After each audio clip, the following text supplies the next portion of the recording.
पानी है ये, छी। अरे आगे बढ़ती रहे, कभी छी कर रही हो। बाढ़ आ रही पीछे से, डूब कर मर जाएगी। भाभी आ जाओ ना जल्दी।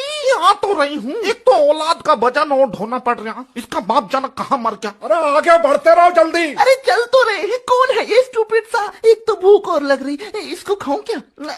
हाइजीनिक तो बिल्कुल नहीं है ये, पर टेस्टी तो है। मैं अपने बॉयफ्रेंड को बताऊंगी कि मैं अपने गांव गई थी और ऐसे गंदे पानी में।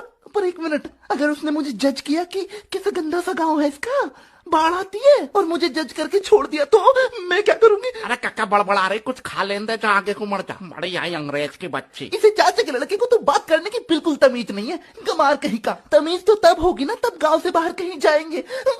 मैं कहाँ फंस गई? मैं नहीं आऊंगी आज के बाद गांव में, स्टूपिड सा गांव। देख रही राकेश की लौंडिया को, 2 महीने से शहर में क्या चली गई, अपने गांव को स्टूपिड बता रही। बीटेक कर रही दिल्ली, यहाँ 12वें में 2 बार फेल हुई, बनेगी इंजीनियर।